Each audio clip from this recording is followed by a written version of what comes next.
let alone actually in the room where the discussions are going on, which are completely unfair.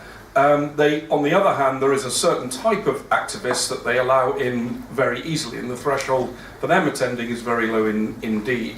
So the delegates get a view of these issues that is really, to be honest, manufactured in the United States. It's driven by American-funded advocacy, moderated by American and European groups, and then passed out to lots of grassroots, so-called grassroots organisations or civil society organisations that are anything but civil society. They are professional grant seekers who understand how to get money out of the system and then go on represent a view of civil society in these fora. We're lucky in some ways that its original purpose was to generalise good practice in tobacco control, particularly with a focus on developing countries, rather than to do too much that's new, okay, too many untried things. And the problem is they have been flirting with trying to do new and untried things, such as talking about reducing nicotine, getting involved in vaping and stuff like that, when the rest of the world is still trying to catch up on that. And that poses a threat. That poses a threat because, first of all, they may take concrete measures which are harmful, but basically the real threat comes from WHO and the Secretariat and these meetings creating what I call an authorising environment for bad policy.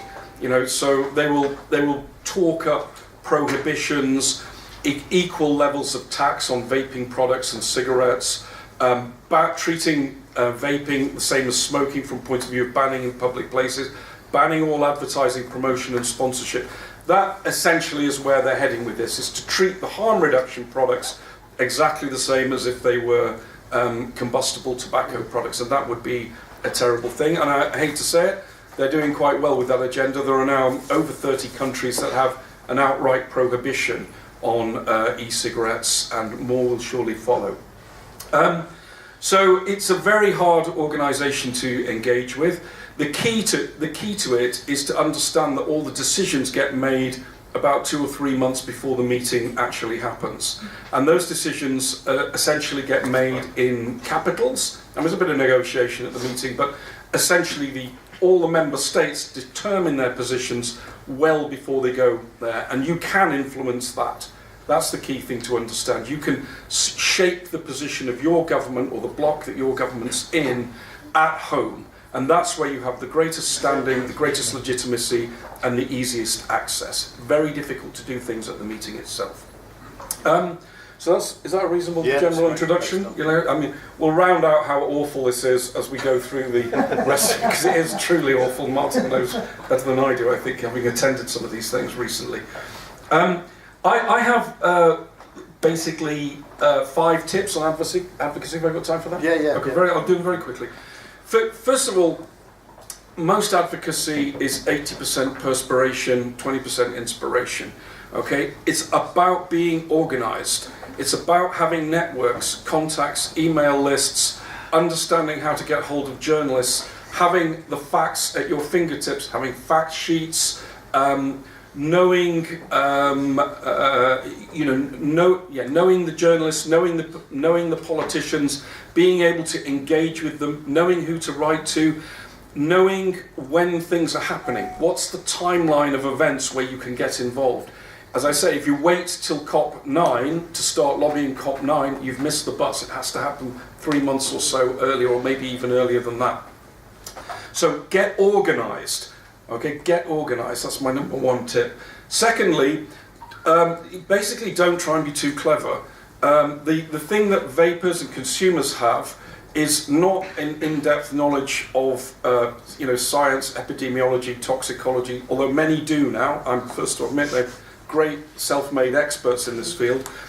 But what you really have, and your main asset, is the lived experience and the stories you can tell about what it means to you. Now those cut through in a way that scientific waffle does not cut through. Okay, so people having a battle of papers and charts and graphs and data and everything, fine, they fight each other to a standstill, and the politicians, one side, I'll just pick the one that feels right. you have something that creates empathy. You have something that can actually create a bond with a politician who understands, can understand what you're talking about. And possibly the greatest victory, certainly in our experience, Martin, would be the 2013 overturning of the medicalisation approach in the European Parliament. And that worked because thousands of vapers wrote about their lived experience. They didn't write lots of technocratic papers on regulation. My third thing is networking and inclusivity. You are not in competition with the people on the same side as you, even if they think slightly different things. I can't believe how much energy goes on internecine fighting within what is a broad movement. Stop it, don't even let it start. You have to accept there are different perspectives within a movement and work with them, not against them. Fourth point, communications is incredibly important in this. You have to be concise now. The bandwidth of politicians is extremely crowded now with all sorts of stuff coming at them from every direction. We're all saturated with news, with Facebook, with Twitter, with a million people trying to get in touch with us. You have to be concise, you have to be straightforward, and you have to get to the point. Okay, if you're going to write a 20-page document, write a one-page summary. You have to be able to understand what you're talking about in the first line if it's a written document. You have to be able to explain yourself in 10, 20 seconds, the lift conversation. You have to be able to do that now, otherwise you're dead. Everybody's already lost interest and moved on. And then my final point is don't spend too much time agonizing over your principles, your organization, your foundational documents. Start doing stuff. Okay, start writing letters to newspapers, start approaching politicians, start having lunch with journalists, start engaging, and what you'll find is that will build up a head of momentum that makes all the other things that you do much easier to do. It enhances your reputation. People see that you've written letters in newspapers. Oh, yes, recognise that. I'll see that person. They're clearly influential. So that's my number one top advice: is don't hold back. Just get started. Start getting your views across. Get busy, and then it will all build momentum from there. Thanks very much, Clive. Well, we're going to have plenty of time to ask questions later, so if ever you've got any questions, note them down and we'll get round to you at some point. On that subject, I suppose, could we go to... Just a formal question. Will this be videoed so that it can be viewed after the conference? I do it. Norbert's got it. I'm doing it. The camera over there. Yeah. Okay, move on to David Sweanor. I've got down... We're going to be talking about principles of advocacy, is that right? So I got it wrong with Clive's one. David is adjunct professor at the University of Ottawa, and has been involved in this sort of policy area for since the 1980s, really. So, if I pass you on to Dave, he's going to talk about principles of advocacy.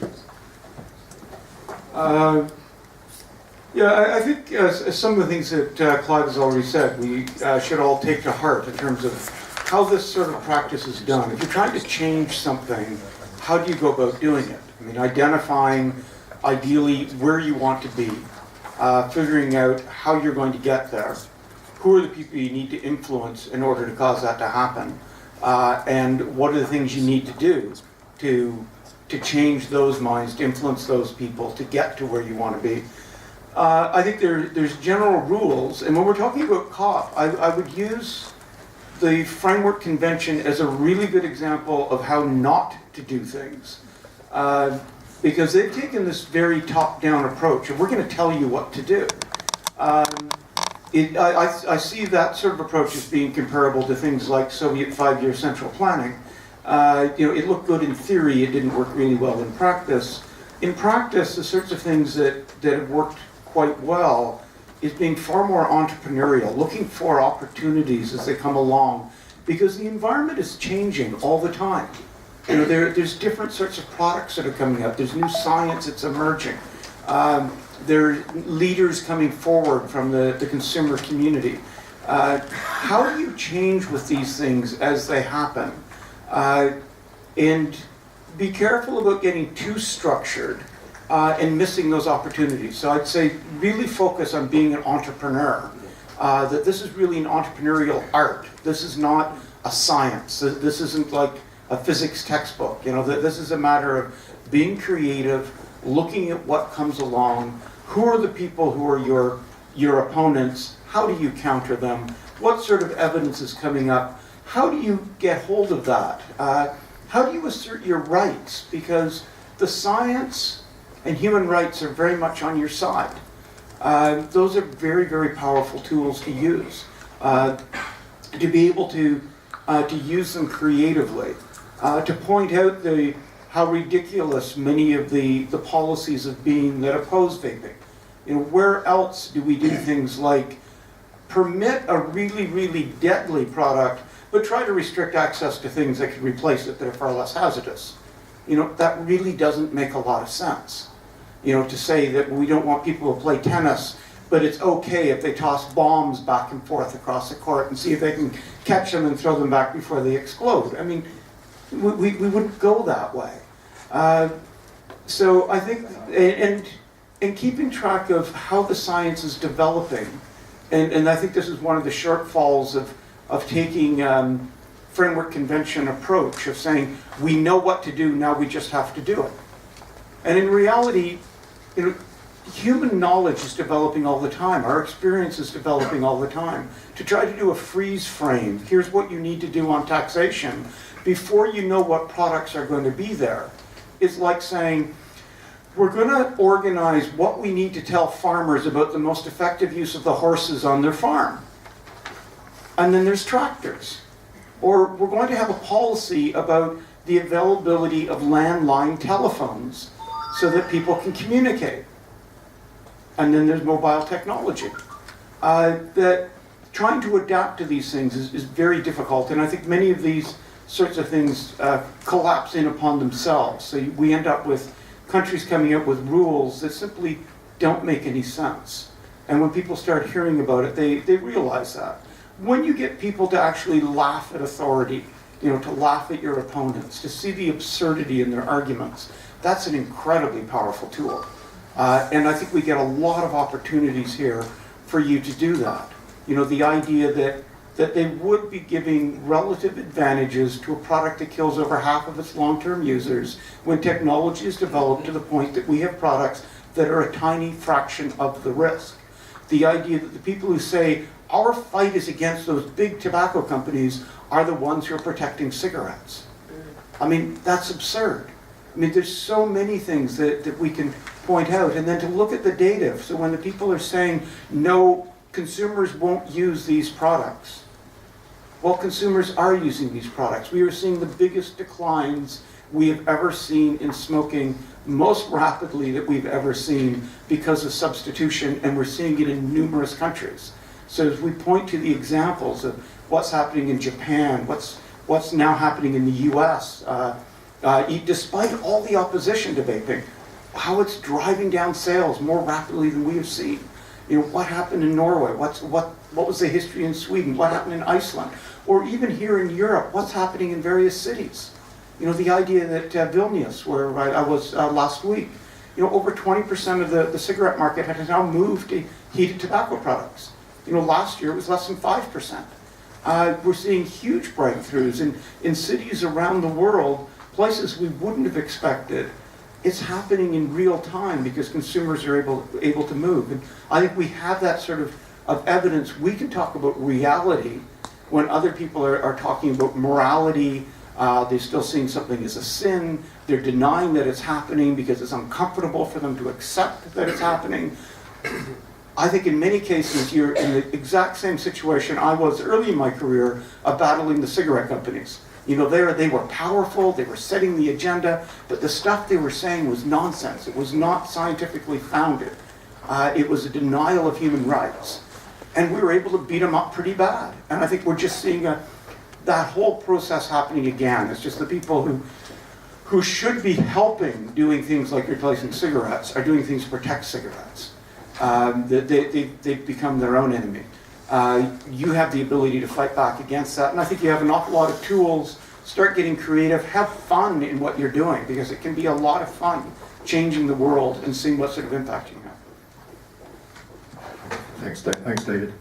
Okay, we move on to Fiona Patten, who's a politician from Australia with a very liberal agenda, if I may say, reading from your biography here. She's the leader of the Reason Party and is on the northern, the leader of the Victorian Parliament's Legislative Council. A few words to say. And we've got down that you're going to talk about some of your successes in areas such as separation of church and state, legalising sex work, all those sort of things, and legalising cannabis as well. Yeah, thank you. Thank you, and thanks very much for having me today. I think I'm going to learn a lot more than I'm going to be able to give to you. So I apologise for being greedy. I'll be sucking more in than giving out. I do inhale myself. Sadly, I think to start with, I mean, we have appalling laws around e-cigarettes. We have appalling laws around alternative forms of nicotine delivery. And I just thought I would just start quickly. 3 weeks ago I asked the Minister for Health about this. And I just thought I'd just read you the question that I asked her. And then I won't read you her complete answer because it was just bollocks, but I will, I'll give you the big good bits. Well, actually, they're not good bits, bad bits. My question is for the Minister for Health and regards e-cigarettes, or more properly called vaporisers. About 1 in 8 cancer deaths in Australia can still be attributed to smoking. Underlying the importance of cessation strategies to our health system, the UK Medicines Regulator has approved a brand of vaporisers as an aid to help people stop smoking. 64 scientific studies now demonstrate that smoke-free products like vaporisers are less harmful than traditional cigarettes. The prestigious New England Journal of Medicine, which I think maybe I'm quoting one of the panellists here, demonstrated that 1 year abstinence rate was 18% in the vaporiser group compared to 9% in nicotine replacement therapies. So my question was, would she revisit the laws and revisit the Tobacco Amendment Act in light of the emerging evidence? Oh, well, she said, I'm pleased that you quoted that report and not one by the tobacco companies. And we know that children are using them. That's why we keep them banned. We know that they're a gateway for children. They renormalise smoking. And she goes on. Basically saying that recognising that we have very high smoking rates, particularly in our indigenous area, but she doesn't believe that e-cigarettes or any other form of replacement is a solution there. Just say no. Just say no. That's her response. Now, in thinking about where I've had successes, and I think this is almost more, no, it's not disappointing, but I'm very pleased that we have a trial for a medically supervised injecting centre to help people who are heroin users or other opioid users from overdosing and dying. Now, we ran a very good campaign and we got that up. So we were able to have a trial for a centre to allow people to inject an illicit substance in a safe health care facility. I got the AMA, our Australian Medical Association, to support that. I got the police to support that. I got pretty much almost every medical organisation to support that. Dr. Alex Wodak, who's in the room today, has been a major pioneer and campaigner on that. And we were able to see that change. We are getting knocked back on vaporising. It's interesting. Tobacco smokers are seen, as we know, as immoral. That it's their fault. Interestingly, not heroin for most people. We see that heroin people can't help themselves. So we need to help them and we need to provide safer options for them and we need to reduce that harm. But we're not taking the same approach to tobacco users. So looking at the success of how we did the Supervised Injecting Centre, just as a brief, model, bring the people along with you. So when we decided that this was the campaign that we were going to run, we looked at who are our allies and who can we bring along there. So I brought along the ambulances that were constantly going to the overdoses. We brought along the medical authorities. We brought along the hospitals. We brought along the traders in the area. We brought along the residents in the area. And in fact, the residents were probably one of the major advocates. And if it hadn't been for their personal stories around the experiences of living in a drug epicentre, we may not have seen that change. So it's certainly reiterating the notion of those personal stories. So we brought all of those people together, and it was as a team and as a consolidated group that we could present to our politicians, me being one of them. And I think that is a very important, that bring your allies on, don't start fighting amongst each other, but also, I would love to see the dentists come on board. We know that the effects of smoking that has on our oral health. But we can't get the medical doctors at the moment, so hopefully we could get someone like the dentists to come on board. But it is consolidating those people. Don't send politicians 10 pages. 1 page is great, but do consolidate the research for us. I'm an independent, and in one day I will be looking at abalone farming, public transport systems, and possibly some drug systems, but more likely to be some really boring tax. Although taxes, and finally, I think money talks. So if you can talk about the health economics of new nicotine delivery systems, then if we can say we're going to save the state this much money, this is going to cost you less. Quite often, particularly for the Tories, particularly for the Conservatives, it is those messages that actually work well for them. So I'll leave it there, but yes, I'll leave it there. Thanks. I've got a little question for you, if you don't mind.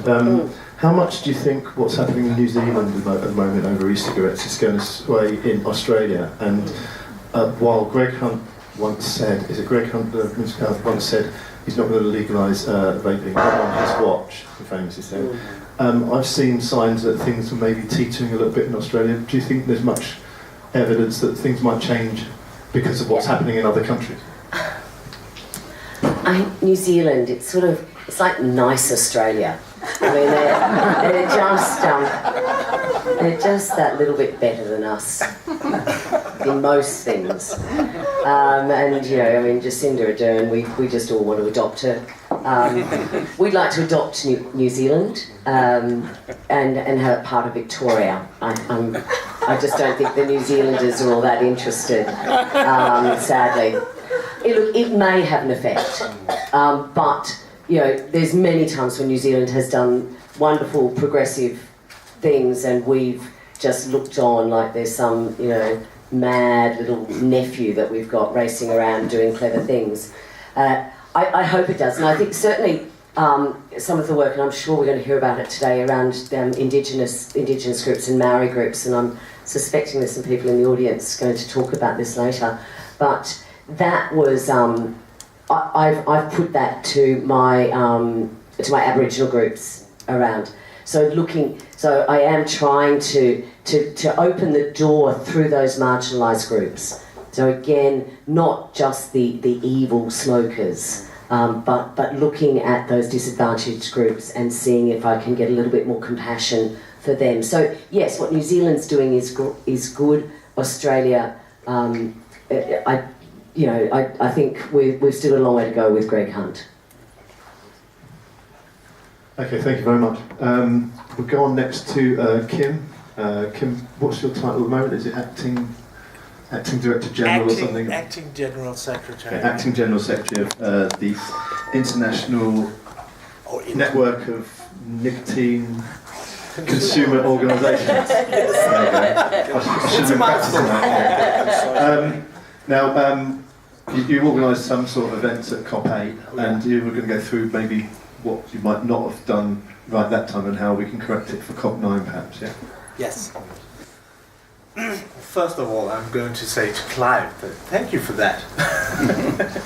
All of those advices we did wrong. Okay. No, we tried some of them. We did try in all the member countries to engage the journalists, to engage the politicians, to engage the stakeholders, and try to figure out who is going to be sent to the COP. That, I think, worked in one country. And in one country there was complete silence on their part until just before the guy for the delegation left on the plane. So he sent it directly on the tarmac that, no, I can't speak to you. I'm leaving. It's too late. And that was months of work. The other thing that we went in and tried to get observer status, because at that time we still fulfilled all of their requirements. It's a discussion whether we still do it or not. And we're not going to get a choice next time. The Secretariat should actually make a recommendation based upon facts and explain why we should be accepted, rejected, or I can't remember the third choice. There is one. Ignored. Yeah. Executed. No, that's thrown out. Sorry, we couldn't be. And they said, no, we recommend that you get not accepted. And we were like, yeah, but you need to give a reason.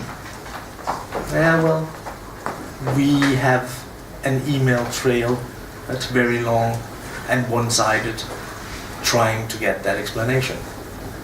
We tried our country delegates. Did you get an explanation? No.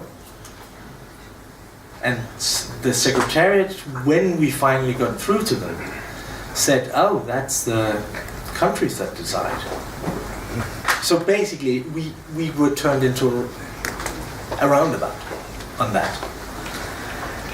So we tried to get the countries to vote against it or object against it. And that didn't work either. The other thing, we were too few people. And we tried to play it nice. We were standing around at the broken chair, some 20 organizations, and no one came. And that was the area they delegated for us. No delegates ever got there at all.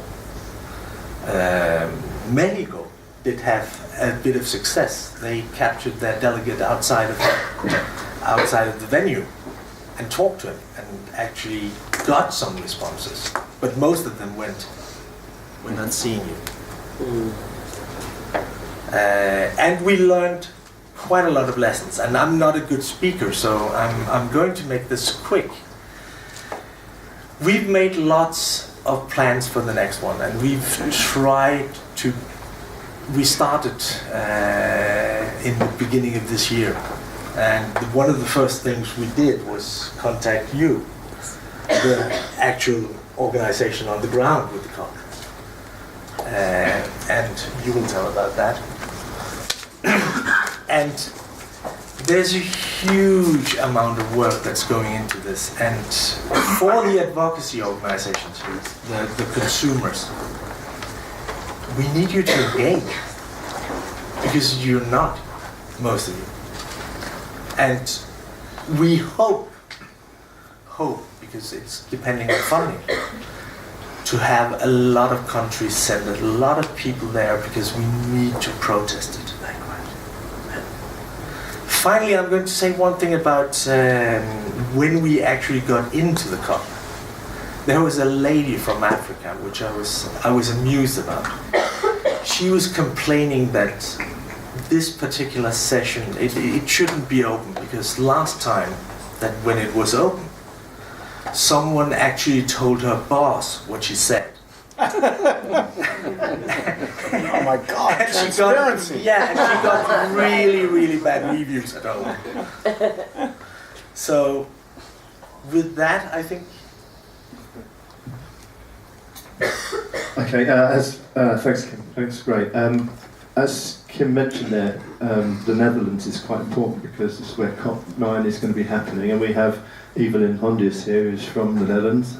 This is a marketing specialist and trainer, and who quit vaping 2 years ago, and now is the board member of ACVODA, which is the Dutch Vaping Consumer Association.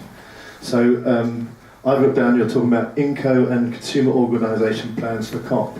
But you could probably give us a little insight about what to expect in The Hague as well while you're at it. Thank you so much all for your great speeches. Unfortunately, I cannot give you that much information about COP9 at this point because we don't know anything.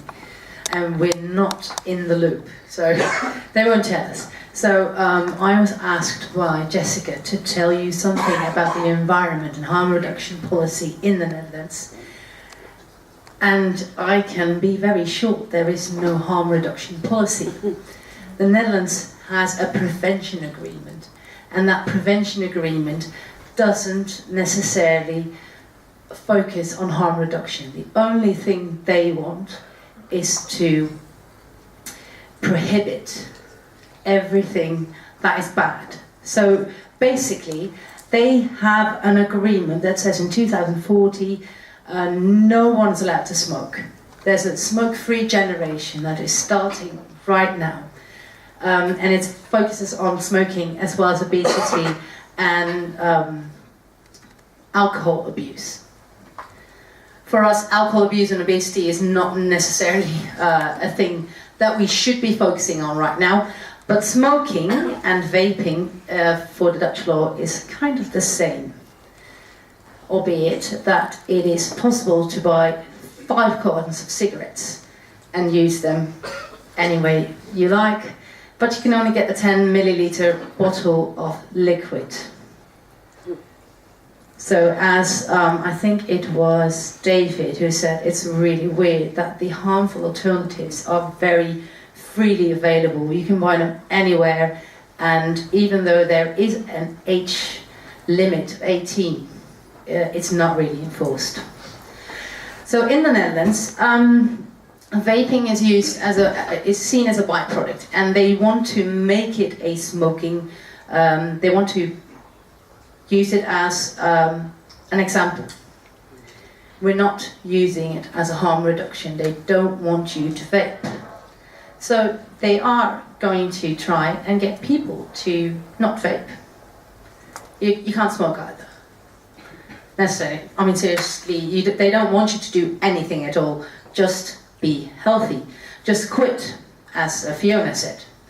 There's one advocate for quitting smoking, which is Mrs. de Conter. She has a really big audience in the Netherlands, and the only thing she says is just quit cold turkey. There's no alternative that could ever help you. Yeah, there's one. Well, Blowing soap bubbles. yes, blowing soap. Really? That's what she's saying. If you got the urge to do something, blow soap bubbles. Yes, and she has a really big audience and she has a really big mouth, but she doesn't want to go into discussion with anyone. If you go into discussion with her on Twitter, you just get blocked. And the only thing she says is, it's for the children, it's for the children, think about the children. So in the Netherlands, all of the consumers, they haven't a clue what's going on. Rules and regulations are not being communicated very clearly. So the TPD1, they just go like, this is TPD1.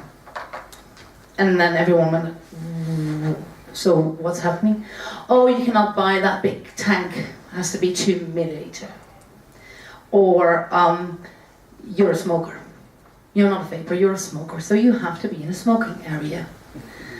And there's lots of confusion. because in Germany it's different, in Belgium it's different, and even worse. And with the new TPD, people are straying towards illegal activities. We have home brewers, we have people who order from China, from Belgium even, from Germany. But it's true, because the Belgians can send it to us, but they cannot get it online. So they'll get it anywhere. And they are dissatisfied, but unfortunately, there's just a reaction to that, to the rules. There is no action. So we have our keyboard warriors who sit there behind their social media accounts being really angry, but just that, just replying to everyone saying either vaping is smoking so it's bad, or vaping is good, but I don't like the way they want it to be.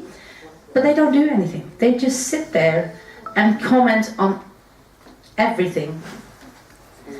And there are some initiatives. Some of the trade organizations try to work together, but unfortunately it's been turned down because they see each other as competitors and not as a combined group working against this regulation. And it's really weird, because let's be honest, the Netherlands has always been a country that is progressive in everything. They were progressive with methadone buses for people who were an addict. They are progressive when it comes to Marijuana. that's one. Marijuana. It's legal. People from England go to the Netherlands to get CBD oil because it's illegal in the UK. It's just really weird. And that's what we hope to change. But Akvoda is a small group of people, and even though we've been lobbying for more members, it's impossible, almost impossible to get people to respond and react. To actually do something. Reacting, they do. Yes. On Twitter, on Facebook, Yes. wherever. And the most Website. reactions is, this is ridiculous, where can I get my 100% pure nicotine? Yes. And that's what's being important in such quantities in the Netherlands that now China refuses to send to the Netherlands because their supplies are dwindling. You can order, but then the waiting game starts and it takes about 6 months, 7 months before you get it. It's really ridiculous. And to counter all the regulations, we see that now the vape shops and the online vape shops, they're changing. We've got a lot of cake and flavor shops now, because flavorings and ingredients for cake are not regulated. So you can buy your PG, your VG, your aromas. The only thing you can't buy is the nicotine. And they have different, the original site or the original vape shop is just reduced to a nicotine booster selling point. And that's all. They've got a separate cake shop where you can buy everything else. It's beyond ridiculous. And the Dutch don't really do anything, they just sit there and But take it. Yeah. it's not ridiculous, because I suppose it's efficient in making people stop Oh, smoking. but I'm talking about the consumers who don't do anything. Yeah, do we agree that all those countries Chile, Yes. we used to think similar, that consumers don't do nothing. But I think that we have made a little change. I understand that many of the things that we have to do, we have to keep it in secret until we do it. Yes. And that makes that the other consumer feel outside the problem or how they can help us. About a month ago, we organized a demonstration, parade, or something like that in the street in front of the minister, and we also think that no one of the vapers will come, but was a success. And I think that we have to think how to make those people feel part, keeping the secret that we need to keep, but try to give them the most information that we can that won't give the enemies the inside enemies, because you just tell that we have the problems of different people that feels like they are enemies when we have to work in group, but it's not like that really. We have the same appreciation, but the vapers stand and go, and they really want to be part of it. We have to look forward for that. Okay, I sense a lot of frustration about lack of action from vapers. So Can I just? I guess there's a slight counter. I mean, it's illegal to vape nicotine in Australia. So most of the people who are vaping are breaking the law very openly. But when we had the latest piece of legislation in my state, which was to further restrict the sale of vaporisers, forget nicotine. We don't have any problem. We're getting it from China very quickly. Although we do sometimes just buy it from New Zealand because they're so nice. But we did get the vaping community. They did activate during that piece of legislation. Now they weren't successful, but they wrote to every member of parliament, and they wrote beautiful, heartfelt letters about their experiences and about the life changes that vaping had upon them or upon their families. The one we did have a demonstration at the front of Parliament House, and I think about 30 consumers came. Now, it was the bellows of vape, and it was the sort of, the mist, and you could barely see the people, and that frightened the politicians. Like, not many of them passed, 10th grade science, so they think you're on fire. They don't realise that you're not, but they think that you're a fire hazard. So it was something we took away from that protest, saying maybe don't be quite so voluminous with your vape. yeah, that's a good point. I think I make this point quite a lot. I've written in articles about it. When people see those plumes of vapour, they think that's what vaping is all about. And I've always tried to. We actually sat down at the end of the day and tried to work out how many people do that compared with people who've just got things like this that no one notices. And the point I always make is that every person you see cloud chasing like that, there's probably 40 or 50 others that would never even notice. And I think that's the point to make on that. Yeah. Did you want to add anything to that, Clive? Because it came No, up. let's get some questions. Yeah, okay. But we've got a fair amount of time. I think we've got 25 minutes for questions. So I'd just ask, if you do ask a question, can you make it a question rather than a great long statement with a redundant question mark at the end of it? And can you introduce who you are and maybe stand up as well, if you can? Yeah. Yes, Mark from Germany. I have one question to you from the Netherlands. Do you know how many vapors you've got regarding the amount of smokers? Is there a percentage? There is. It's not a fixed percentage. Let's say it's not well documented, but let's say it's about 1 vapor in every 4 smokers. Maybe you should introduce yourself, Rob. Oh, sorry. Who measures it? And the development?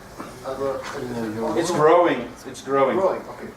I'm Rob, also from Akvoda. Where did the figures on that come from? From us, there are different government reports. They're not put together, so we try to pick relevant data and to compare it. So it's not something. Let's say I won't put my hand in the fire to say that's the exact figure, but it's about that. I'll just find out back at you. What's the situation in Germany? Oh, no, but please help me, I don't know. There are about 4 million vapors. 4 million? Yes. Depends on who you ask. Some say 2 million, some say 4 million. Somewhere in between. That number will be the correct, I guess.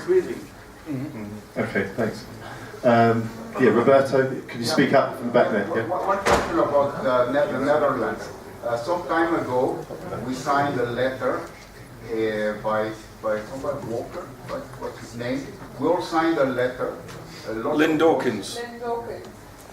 Yes, and the letter was rather trying to influence the parliament and so on, and I would like to know if that letter had an effect. Yes, none. It was practically laughed away. By whom? By the people who were sent, to the people who you sent the letter.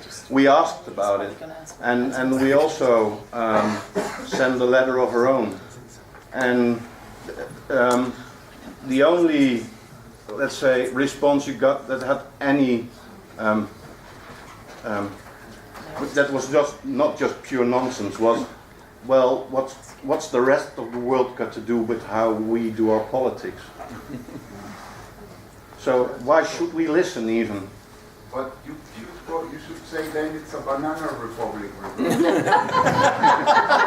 I'm serious that I think we have to lose respect for these people and start telling them, start being less diplomatic. Yeah. We've tried, and that's only got us further away from the discussion.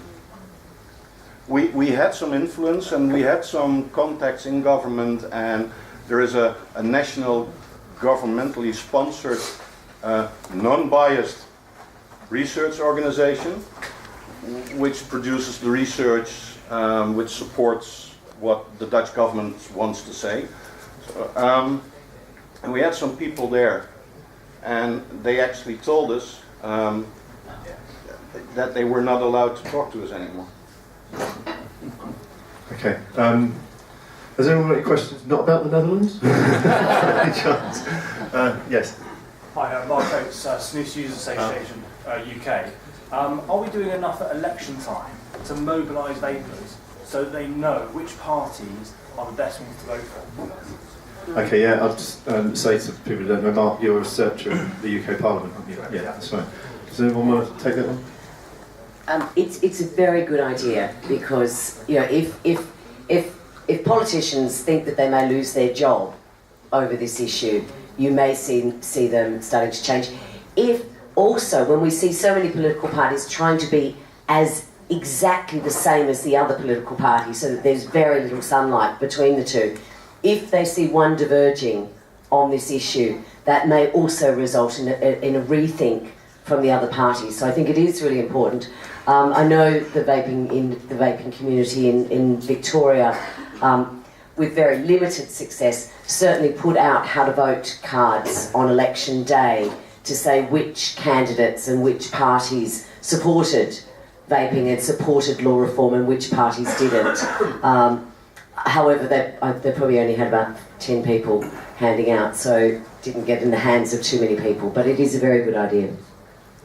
Just a quick comment. There's a brilliant book actually by a US political strategist called Mark Penn, and the book was called Microtrends. I do recommend it if you want to get on top of this. But what he basically, I've forgotten whose co-author was, I'm sorry. What he basically did was identify trends that were growing in the US population. And he said, look, if there's a group of people that have 1% of the population have an important thing in common, then that's a micro-trend, and you need to be across it from a political strategy point of view. And of course, the vaping prevalence well, certainly in the UK, it's now about, I think about 5%, isn't it? It's probably around that in the United States. It's a bit less in some European countries. So vaping in his book and in his strategy thinking would count as a micro-trend, and it should be a group of users who the political parties and politicians pay attention to. At very little cost to them, they can start saying the right things. The interesting thing is that the opposition to vaping probably doesn't count as a micro-trend. It's a few well-heeled organisations, a few people who would probably not, their vote probably would not be swayed one way or the other by a policy on vaping. They're probably likely to be sort of liberal, left of centre types. So it is, I agree completely with you, it is a force that ought to be harnessed here. The trick is when do you do that? How do you get that moving? how, you should be really engaging before manifestos are written, not after manifestos are written and on the run up to the election itself. So again, it needs a piece of strategy to do that, but it's definitely a good idea to do it. I'll just add one point in that. Some of you won't know this, but there's a UK colourful political character called George Galloway, who once said that when he was an MP, if he got 5 letters on a subject in the space of a week, then they would hold a meeting about it. So, like Clive said, have a strategy and sort of like get your letters into your local representatives and see if you can change policy that way. Yeah, Jeannie. Then we've got another one, I'm afraid. I haven't got a microphone. Jeannie Cameron, my question is about divide and conquer. And I think it was you, David, who alluded to. One of the things I think is that regardless of whether you as an advocate are promoting a vaping product, a snus product, or a heated tobacco product. Yeah, thanks. I don't know if you heard me, so divide and conquer. I think it's a real issue. Whether you are an advocate promoting vaping, whether snusing, whether heated tobaccoing, whichever one of those things, I think while there is people aren't together on the same page pushing the issue of alternatives, whichever one that you are representing or that is your consumer choice or what, it's really important, I think, not to slag off the other ones and to be inclusive as you go forward talking to all these decision makers, because I constantly hear arguments put which really only factor in one of those things. And I think while there is this divide and conquer and not an inclusivity of all those who wish to use safer alternatives. So I just wanted to ask your view as experts in this area on that particular point. Can I say something? Yeah, just. I'd also add between different brands of e-cigarettes themselves as well. Juul is getting a lot of pressure at the moment in the UK from vapers who just don't see them, they see them as trouble. So yeah, it's the whole thing. So thank you for that question, because I think in what we see in the Netherlands, there are actually some lung doctors who do give out harm reduction and options. They do not tell you quit cold turkey or use an e-cigarette. They give you all the possibilities and then they let you choose, and there are even some that people can get reimbursed from their insurance. But unfortunately, there's a big group who just says you shouldn't do that. You should just quit cold turkey or use patches or gum, because there's a lot of money behind that. And the GlaxoSmithKline and of the world, they don't want any other possibility for quitting smoking, and they have a big vote in that. But there are some who do it, and I know that there are some OBGYNs who actually tell pregnant women, if you can't quit, try something else that is less harmful. So they're small initiatives, but there should be more. Kim, this came up in the INCO meeting earlier, didn't it? About how everyone's talking about vaping and maybe missing out on things like heat not burn as well. That you should kind of have harm reduction as a whole pressure point in itself. Because harm reduction is the policy that we're chasing, not just liberalising vaping and snus and things like that as well. Yeah. So. I don't know what to say because I agree completely. But. By the way, our enemies are doing divide and conquer rather well. You were saying something about dentists. Yeah. Snus doesn't cause cancer. Yeah. So the Cancer Institute is saying, go to the dentist because they are going to tell you something ugly. You want to really? Yeah. But it is about consolidating forces. This absolutely. Yeah. I just wanted to back up what Jeannie says. I mean, the key distinction is between combustion and not combustion. It's not between tobacco and vape. It's not between tobacco and non-tobacco. It's not between cold products and heated products. It's between combustion and non-combustion. And the key thing for a consumer, the key consumer interest, and forgive me for telling you what I think your interest is, because I'm not one, it is about choice. It isn't about being able to get exactly the product you want. It's about having the greatest possible choice. Partly because you don't know how your own preferences may change over time and at different times of day. Partly because you don't know how the market will evolve, you don't know how your own tastes will evolve in different circumstances, but also because as consumer advocates, you're advocates for all consumers, not just yourself. So it's a complete no-brainer to me.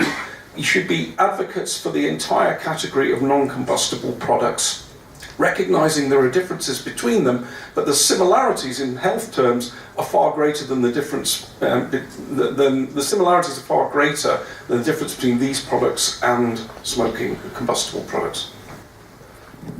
Okay, thanks. We've got a question at the back. Yeah.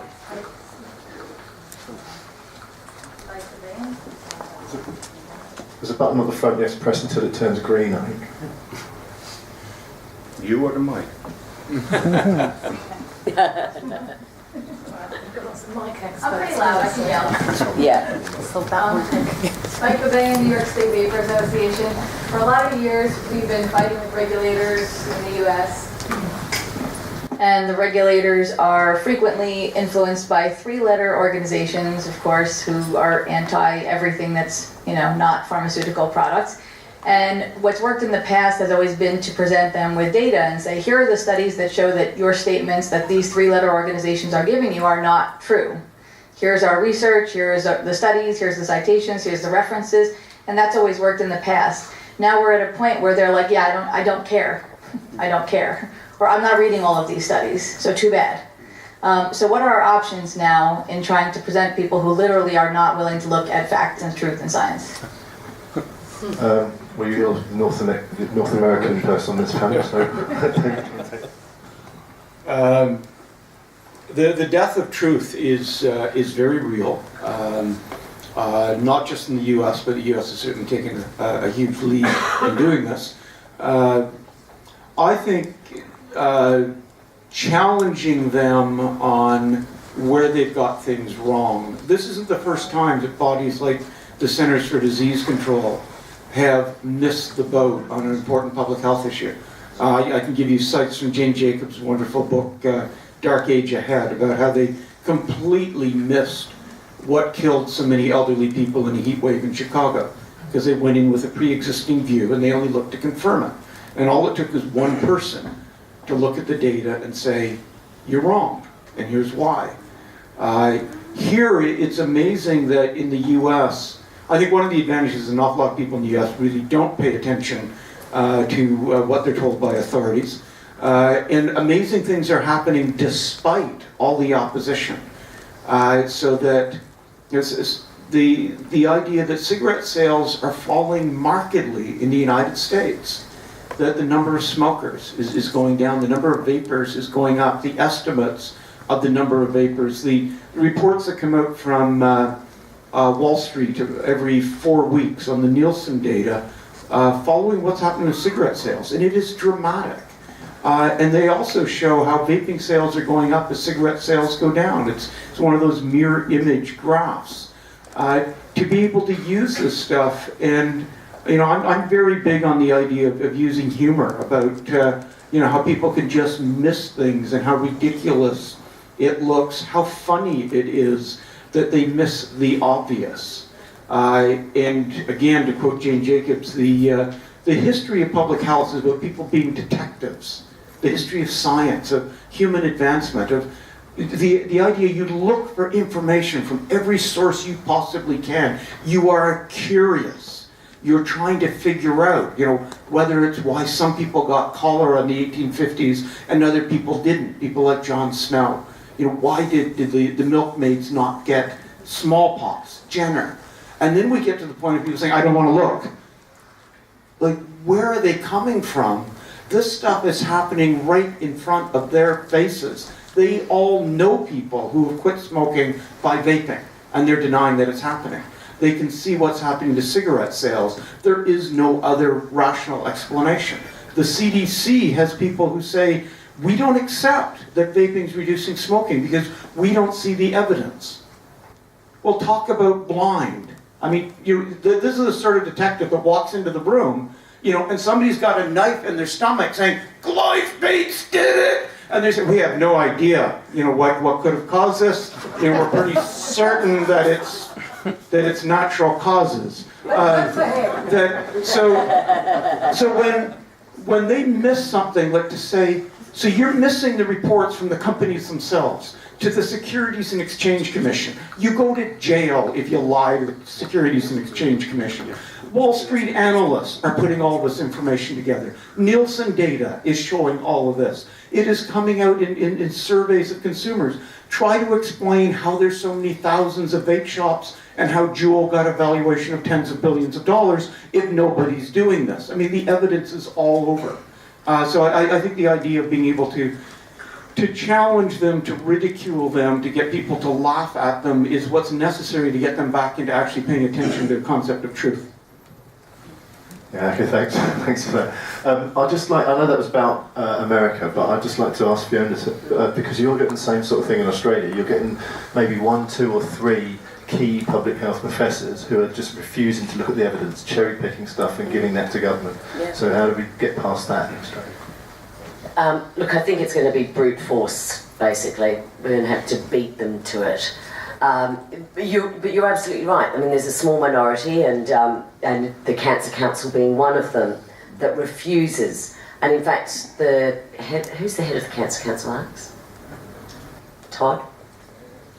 He was on radio the other day, and the interviewer said, "What about the numbers of vapors? Because our reduction in smoking has pretty much stagnated in Australia." And he said, "Well, what about vaping? We're seeing a lot more of it." He said, "Oh no, that doesn't happen." and the interviewer said, "Well, it does. I mean, you see it more and more outside." He said, "Well, no, it's not really true." So there's sort of the end of truth, and I do think we do have to just keep pushing the evidence. I was just reading over the answer to the minister gave me, and she said, "I think we'll just have to agree to disagree on this." The evidence from the New England, university, and the evidence from around the place. But I just think we have to keep hammering them, and we have to keep building it up. But we also have to get on board our associations, our medical associations. I mean, that in other harm reduction areas, that is how we have created that path, is by getting onto. So if we're hitting a block, which we are with the cancer councils and the 3 sort of academics that run that, let's start moving sideways and let's start finding what other allies we can find who understand harm reduction, who support the philosophy of harm reduction, because frankly the Cancer Council doesn't. They support abstinence. They do not support harm minimisation or harm reduction. Just spiking a very quick point on your question. It really depends on who's doing this, but there's one kind of universal rule, is that everybody is accountable to someone or something. So if it's a charity, a non-profit, it has a board. It is governed by charity law, non-profit law. They can't just do whatever they want to do. They have to do the right thing. If it's the FDA, then they are subject to oversight in Congress. A friendly Congress person can engage with them, and they're subject to constraints under, I think it's the Administrative Procedures Act. They have to act lawfully. If it's a staffer in Congress, or it's an actual elected official, then you have they're held accountable politically. But I think it's always a good question to ask: who is this person accountable to? Okay, and then say, right, how would it be if the guy who runs Campaign for Tobacco-Free Kids kept finding that every time he says something that's wrong, inappropriate, and that is a lot of times, a letter goes to the chair of the board of Campaign for Tobacco-Free Kids saying this is basically untrue for the following reasons. You have a duty to see that this organisation is run properly according to the law, and you are liable. Do we ever do that? Actually, no. We're not hardball enough to do that, but that's where we should be going. We should be looking at the lines of personal accountability that people have. We've got time for maybe a couple more questions. We've got Andy here. Hi, Andy Morrison from Scotland. I'm a consumer and an advocate, obviously. Question for both Clive and Fiona. I find it extremely difficult to find the sweet spot between being controversial and maybe aggressive to get your point across, and being too nicey to keep people on your side, but not necessarily get your point across forcefully enough. Is there a sweet spot that we should be looking for? From your point of view as being a politician and being on often the receiving end of what advocates have to say, and from Clive as being a brilliant advisor for consumers and advocates. Always gets this wrong, by the way. So. Yeah, I've got a pretty thick skin these days, so I get a lot of criticism. I do think it is difficult, and it's kind of the emperor has no clothes sort of scenario. I mean, you can't, even though they're being morons and idiots on this, you can't actually call them out and tell them they're being morons and idiots. Yeah, but you do need to be firm, and I think using the evidence, speaking the truth, and using that is our strongest weapon, and it is and it will work. But but you need to be firm with that. Yeah. Like with the Minister for Health saying we'll have to agree to disagree on the evidence. Don't worry, I'm coming back to her on that. She hasn't heard the last, and she does note that I asked her 150 questions on the notice paper about smoking and vaping, and she didn't. Well, she agreed to disagree. But yes, I think use the evidence, but use it firmly. I mean, I spent 10 years as a civil servant, and one of the things you're trained in very early on is how to be really nasty and rude to people in an excruciatingly polite way.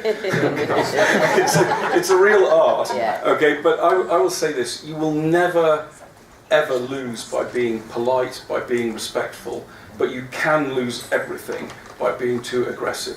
Doesn't mean you can't be passionate and genuinely sincere and authentic, but really keep the rage in a bottle. Don't get personal. Don't get, don't accuse people of things, of lying, or any of that stuff. It just doesn't work, but it cuts everything off. Be in a kind of analytical, cool, clear. If you're telling a story about yourself, tell it, cool, calm, but you can do that with a degree of passion, and that's what I think actually works. Okay, we have to wrap up, so we've got a question from Alex, and I think there was one over here, and if it'll be very short, we can get to it. So far we've had 3 court cases that I'm aware of in New Zealand, in Quebec, and last week in the Swiss Federal Court that have found in favour of tobacco harm reduction. Is this a strategy that is court proceedings that we should be using more of, and if so, what would be the role of consumers in that action in the future? But you want to answer that? Let the lawyer. Yes. These are incredibly powerful when you've got people doing absurd things that violate your right to life. We usually have laws that give you levels of protection. So whether it be a Charter of Rights, a Constitution, human rights legislation, consumer protection legislation, it can all be used. There's some that you can use at very little cost. So consumer rights legislation is something I used a lot early in my career because it costs nothing to submit the complaints. Right, we'll be granted a few more minutes by our director here. So we're going to James and then Bengt. James Amworth, e-cigarette director in the Ashtray blog. In the run-up to the fight in the EU over e-cigs and the attempt to medicalise it, we spoke to our MEP and said what the difference that what made a difference to her was all the stories from consumers. My question is, how do we get more consumers involved, and what lessons can we learn from other successful campaigns? I think Kim, do you want to answer that one? The easy answer is, if you can do it while you're sitting down, they will do it. Yes. And fortunately, stories, anecdotes, are one of the things that you can do while sitting down. So that's one thing that you can do, but and people are using that effectively. But at some point, the politicians are also going to be mad at you. Have you also, I mean, what with the small campaign we ran in Victoria, the vape shops were very involved in that. So the vape shops were the ones that were engaging and encouraging their customers to write to me or to write to their local member, and they did that through their mailing lists, and they were, and I thought, and that was using those sort of networks was quite effective and can be, and I've seen it in other campaigns around censorship and things like that, where get the businesses to really try and advocate, provide them with the material, absolutely, and provide them with the resources, but use them as a conduit to get more consumers on board. Can I just quickly say, I mean, as a lawyer, we pay a lot of attention to precedent. I learned an awful lot in campaigning on dealing with tobacco and nicotine by reading about what people have done in other things. I mean, this is it's like watching the same Shakespearean play. They're just different actors, but you know how it's going to go. What happened in battles on dealing with AIDS? You know, what happened on gay rights? What happened on women's rights? You know, what happened on civil rights in general?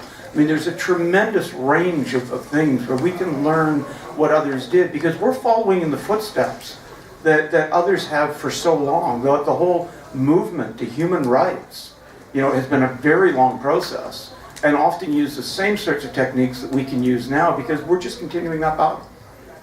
Okay, well, we have Bengt with his quick question, you said, and then Muriel, and then I think we might have to wrap up. This is just to confirm what you've been saying. I think we all need some good news, and the good news is it works to try to remind politicians that vapers, snus users are also voters. Snus users in Sweden represent 17% of the voting population. And what we have seen now in the election to the European Parliament is that 76% of all top candidates for all Swedish parties are now pro-ending the EU snus ban. That's good. That's good.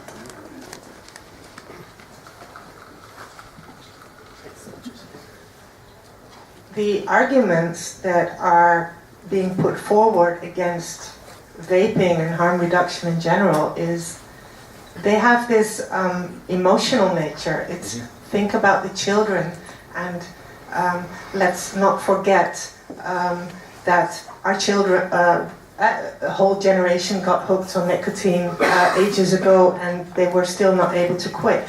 So I found that you cannot fight emotional arguments with facts. It just doesn't work. So the only way to counter that is by storytelling.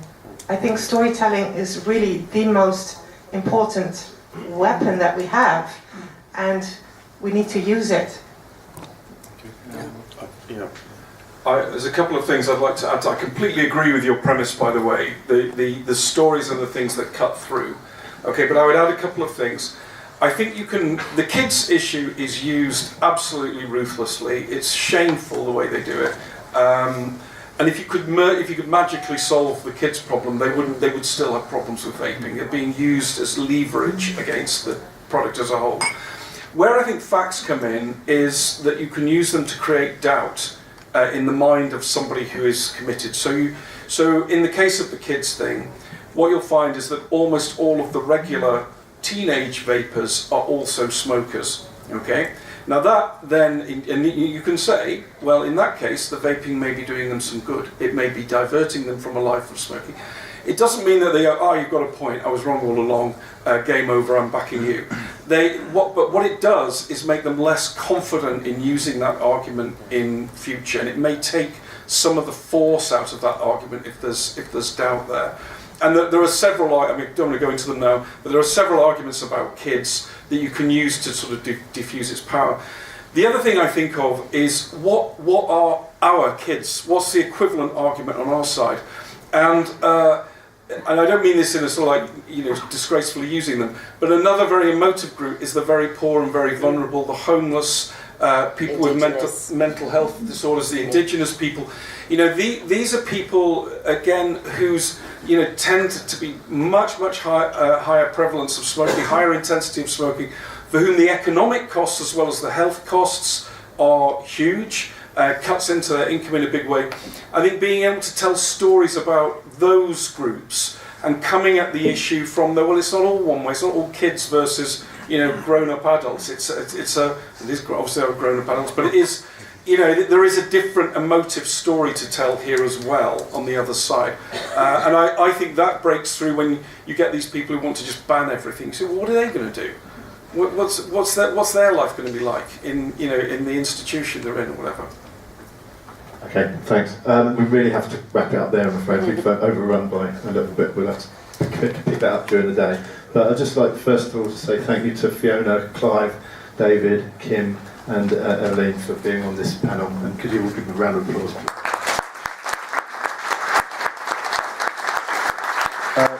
One last thing before you go. The next one will start. We've got a break for 15 minutes. I just want to say that there's a raffle being held at this GFN, and the funds for receipts from the raffle are going towards the NNA, which is handy for us. So I hope you all could be very generous. We've got some good prizes there, and it's going to be drawn tomorrow afternoon apparently. So can I just plug the session on Saturday, which is an open forum debate. So if you didn't get to ask your questions today, both Fiona and I will be on that panel. It's going to be the most argumentative session of the entire tournament. So do turn up for that and keep your questions coming. Thank you.